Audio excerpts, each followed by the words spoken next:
राजस्थान से राज्यसभा की 4 सीटों पर आज अधिसूचना जारी होते ही नामांकन की प्रक्रिया शुरू हो जाएगी। आपको बताते चलें कि संख्या बल के हिसाब कांग्रेस 2 और भाजपा 1 सीट आसानी से जीत रही है। चौथी सीट पर कांग्रेस मजबूत है, लेकिन चुनावी साल में बीजेपी किसी भी सूरत में कांग्रेस को वॉक ओवर देना नहीं चाहेगी और दूसरा प्रत्याशी उतारेगी। यही वजह है कि एक बार फिर बाड़ाबंदी की अटकलें तेज होने लगी है। सत्तारूढ़ कांग्रेस ने 2 साल पहले भी बाड़ाबंदी की थी, जब बीजेपी ने 2 प्रत्याशी उतार दिए थे। जानकारों का कहना है कि कांग्रेस की 2 दिवसीय बैठक की टाइमिंग से भी बाड़ाबंदी को बल मिलता है। भारत निर्वाचन आयोग के अनुसार 31 मई नामांकन की आखिरी तारीख है और कांग्रेस की 2 दिवसीय बैठक 1 और 2 जून को जयपुर में हो रही है।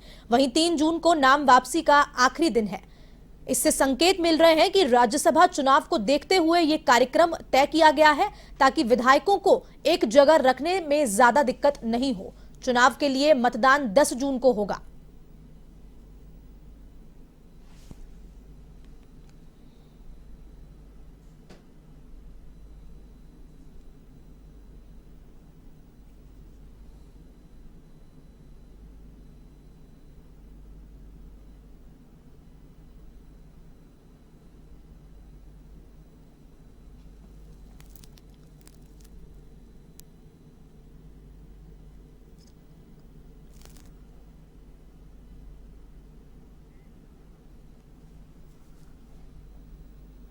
इस खबर पर अधिक जानकारी के लिए फोन लाइन पे एवं संवाददाता जुड़ चुके हैं दिनेश कसाना। जी दिनेश, बताएं।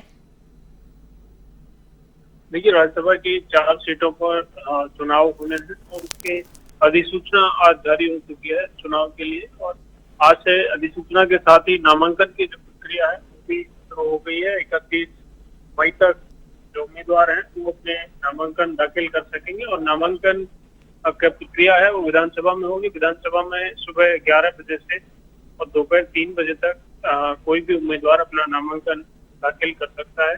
और विधानसभा के कमरा नंबर 110 और 706 में ये नामांकन लिए जाएंगे। रिटर्निंग ऑफिसर हैं वो यहाँ पर नामांकन लेंगे। तो इस तरह से नामांकन की प्रक्रिया आज से शुरू हो गई है। इसके साथ ही 31 तक नामांकन दाखिल हो सकेंगे।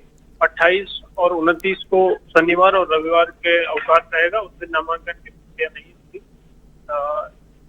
साथ ही नामांकन पत्रों की जो समीक्षा है वो 1 जून को की जाएगी। 3 जून तक नाम उम्मीदवार हैं वो अपना नाम वापस ले सकेंगे।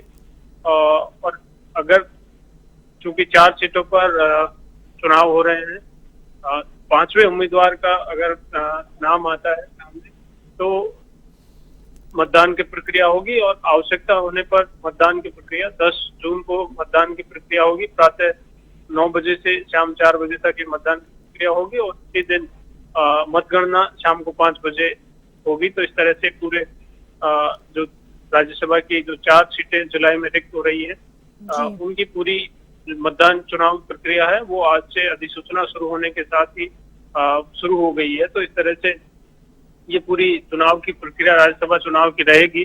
दोनों दलों की ओर से तैयारी की जा रही है। जी दिनेश, इस तरह की विधायकों की संख्या है के आधार पर कांग्रेस को 3 सीटें और बीजेपी को 1 सीट इसमें मिल सकती है। लेकिन क्योंकि कल जिस तरह से उपनेता प्रतिपक्ष राजेंद्र राठौड़ का बयान सामने आया कि उनके पास सरप्लस वोट है और सरप्लस अगर वोट है तो वो भी दूसरे उम्मीदवार पर पार्टी विचार कर रही है। तो इस तरह से अगर बीजेपी उम्मीदवार उतारती है तो तीसरी सीट पर जो है वो घाटे की टक्कर होगी और सारी जो गणित है वो निर्दलीय और जो अन्य निर्दलीय जीते हुए विधायक हो या बीटीपी के हो, आरएलपी के हैं, उन पर रहेगी। क्योंकि एक सीट को जीतने के लिए 41 वोटों की आवश्यकता होगी। तो इस तरह से कांग्रेस के पास भी 2 सीटों का बहुमत है, लेकिन तीसरी सीट निर्दलीय तमाम जो सरकार के साथ है। तो इस तरह से सरकार के पास कांग्रेस के पास 3 सीटें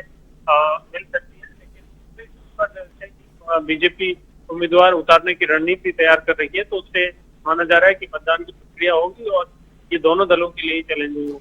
जी दिनेश, सामने ये भी बात आ पा रही है कि कांग्रेस विधायकों की बाड़ेबंदी की भी बात सामने आ रही है, जब बीजेपी ने अपने प्रत्याशी उतारे हैं।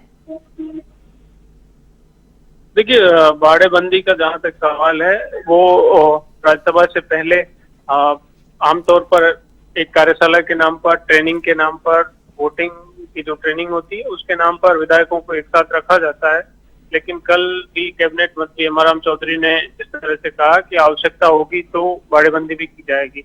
अगर बीजेपी दूसरा उम्मीदवार उतारती है तो दूसरे उम्मीदवार उतारती है, स्वाभाविक तौर पर कांग्रेस है वो विधायकों को एकजुट रखने के लिए, निर्दलीयों जो विधायक हैं उन्होंने भी कल मुख्यमंत्री अशोक गहलोत से मुलाकात की और आस्था पहले से मुख्यमंत्री अशोक गहलोत ने उन्होंने प्रकट की है और सरकार के साथ रहने का वादा निर्दलीय विधायकों की ओर से किया गया है। तो इस तरह से तमाम जो कांग्रेस के पास 123 विधायकों का समर्थन है उनको एकजुट रखने के लिए ट्रेनिंग कैंप भी आयोजित किया जा सकता है।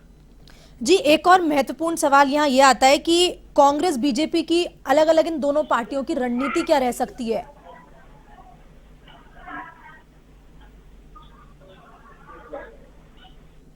दिनेश, सुन पा रहे हैं आप मेरे को? जी दिनेश, यहाँ एक महत्वपूर्ण सवाल ये भी खड़ा होता है कि कांग्रेस बीजेपी की इन दोनों पार्टियों की अलग अलग रणनीति क्या रह सकती है राज्यसभा चुनावों में? देखिए दोनों पार्टियां हैं वो अपनी अपनी रणनीति तैयार कर रही हैं। के आधार पर 3 सीटें मिल, उम्मीदवारों के नामों का मंथन चल रहा है और बीजेपी की ओर से हालांकि मेजोरिटी के साथ जो संख्या बल है उसके हिसाब से बीजेपी को एक सीट मिलेगी, लेकिन दूसरी सीट पर भी उम्मीदवार उतारने पर मंथन चल रहा है, तो इसको लेकर भी पूरी तैयारी। जी दिनेश, तमाम जानकारी के लिए आपका